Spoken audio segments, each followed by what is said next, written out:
I play the role of Katie Stevens, who is an investigative journalist, and she smells a rat in all the hoopla that is surrounding the funeral services of Gilda Ann.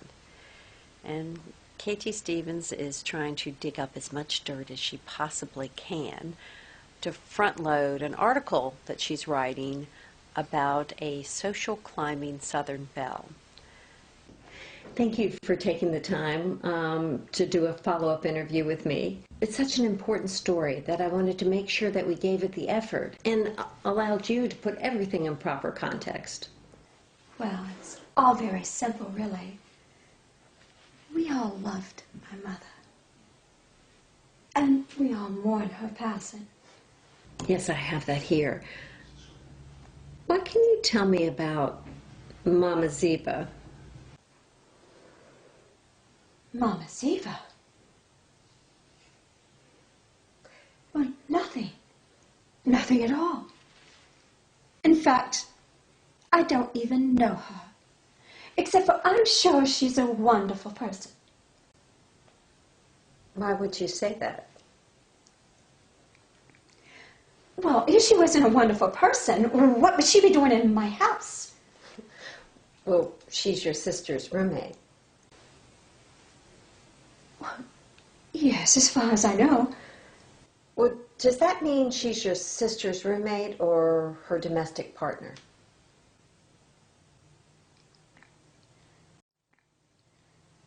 I don't think they have a business together. I think her tarot card reading is strictly her only business. I see. Is it true that they met in jail? They what? As to working with a director that was 3,000 miles away, I found it surprisingly natural. Not that much different than having a director on set. Stephen could look at the shots and then direct James, the director of photography, to alter that shot any way that he wanted, or if he wanted something different. I guess one of the big differences is that we never sat down and had lunch with him. But I think I went in thinking it might be a little bit more awkward than actually what it turned out to be. I kind of came late to the project, so everybody else had been working with Stephen one or two times.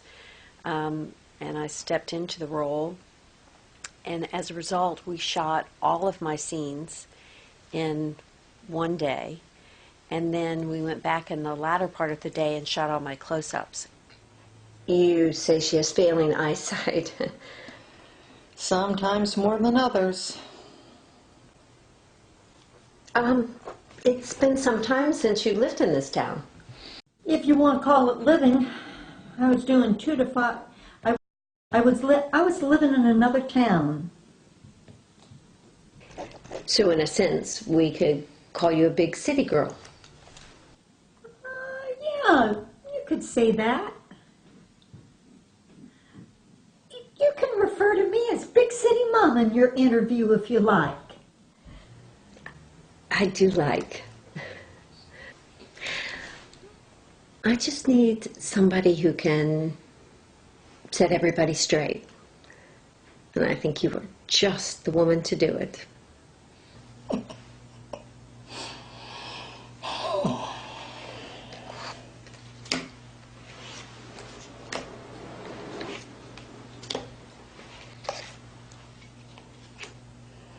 And the cards say, you are so right. All right, then.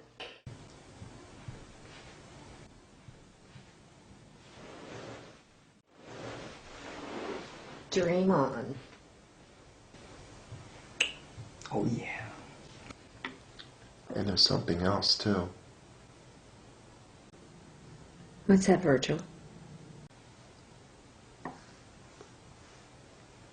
I think the people that moved into our house are crooks.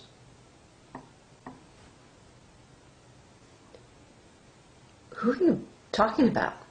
Louie, and Mama Ziba. What about Raylene? Oh, she's wonderful. She's going to take me and Geraldine Ann to Rio de Janeiro.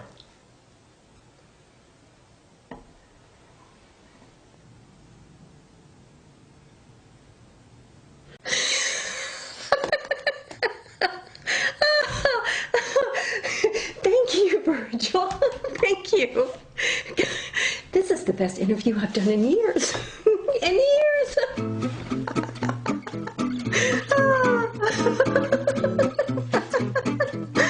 Thank you.